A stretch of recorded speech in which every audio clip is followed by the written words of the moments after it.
क्या हो गया? राज बेटे, तुमने ऐसा क्यों किया? शारदा ने भर्राए गले से कहा। माँ, मैं अन्नू बिना नहीं रह सकता। मैं उसे बहुत प्यार करता हूँ और वह भी मुझसे बहुत प्यार करती है। राज ने हॉस्पिटल में बेड पर लेटे लेटे अधखुली आंखों से कहा। क्या बात है बेटे, खुलकर बताओ। कौन है ये अन्नू? माँ, मुझे मर जाने दो प्लीज। मैं आपके हाथ जोड़ता हूँ। अन्नू के बिना मैं एक पल भी नहीं रह सकता। मैं उसे बहुत चाहता हूँ और वह भी मेरे बिना मर जाएगी, राज रोते रोते बोला। अन्नू राज की क्लासमेट थी और 3 साल से उन दोनों में अफेयर चल रहा था। कई बार एक दूसरे डॉट के साथ जीने मरने की कस्में खा चुके थे। परंतु होता वही है जो खुदा को मंजूर होता है। जैसे ही राज को खबर लगी कि अन्नू की सगाई कहीं और हो गई है, खुद को संभाल नहीं पाया। उसे लगा कि जैसे सब कुछ खत्म हो गया है। अब उसके जीवन में कुछ भी शेष नहीं बचा। मरना ही शेष था और वह मर जाना चाहता था। बस मर जाना चाहता था और इसी कारण उसने आज अपनी जीवन लीला समाप्त करने के लिए जहर पी लिया था। यह तो जीवन था उसका कि उसकी माँ ने समय रहते उसको देख लिया और उसको हॉस्पिटल पहुंचा दिया। जरा देर और हो जाती तो वह हमेशा के लिए भगवान का प्यारा हो जाता। राज हॉस्पिटल में बेहोश पड़ा था। शारदा बेड पर सिरहाने बैठकर राज के बालों में हाथ फेर रही थी और उसकी आंखों से झरझर आंसू बह रहे थे। वह समझ ही नहीं पा रही थी कि आज राज के साथ ऐसा क्या हुआ कि इतना बड़ा कदम उठा लिया था। कुछ समझ नहीं पा रही थी, वह बस राज के होश में आने का इंतजार कर रही थी। कुछ देर बाद राज कुछ होश में आने लगा था। शारदा उसका बेसब्री से इंतजार कर रही थी। राज होश में आया तो शारदा उससे बातें कर रही थी। राज लगातार बोले जा रहा था, माँ, मैंने उसके पापाजी से बहुत विनती की, परंतु वह नहीं माने। वो उसकी शादी कहीं और कर देंगे, मैं उसके बिना नहीं जी पाऊंगा। मैं मर जाऊंगा।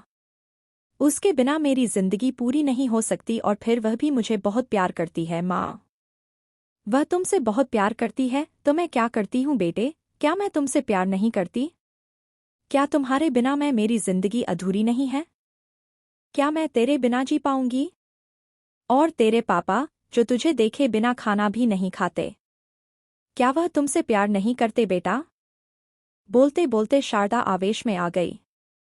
अन्नू को कितने दिन से जानते हो? 2 या 3 साल। अरे, हमें देख, हम तो तुझे तब से प्यार करते हैं जब तू इस दुनिया में भी नहीं आया था। और आज अन्नू ही तेरी सब कुछ हो गई। तेरे जीवन पर हमारा कोई अधिकार नहीं है क्या? सिर्फ 3 साल में ही सारा अधिकार उसका हो गया। शारदा आवेश में थर-थर कांपने लगी। ऐसा नहीं है माँ, रोते हुए बोला राज।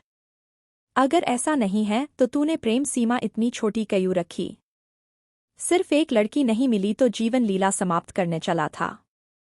एक बार भी नहीं सोचा कि तेरे जाने के बाद हमारा क्या होगा? क्या तेरा यह जीवन सिर्फ एक लड़की के लिए ही हुआ था? क्या एक लड़की के लिए ही तूने जन्म लिया था? क्या अपने माँ बाप के प्रति कोई दायित्व नहीं?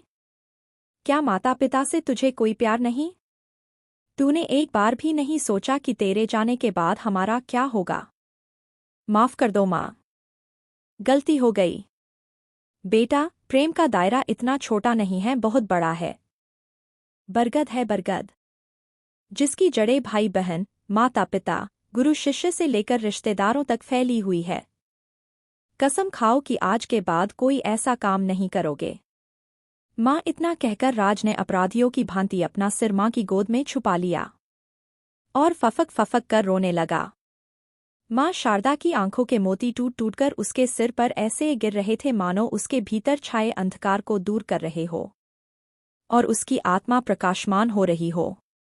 राज के मन में बस एक ही ख्याल आ रहा था, कितने अनाथ होते होंगे वो बच्चे जिनके पिता साथ नहीं होता। कितनी अभागी होती होंगी वो बहिनें, भाई जिनके पास नहीं होता। अरे, हम तो मिट ही चुके थे आज। गर सर पे माँ का हाथ नहीं होता।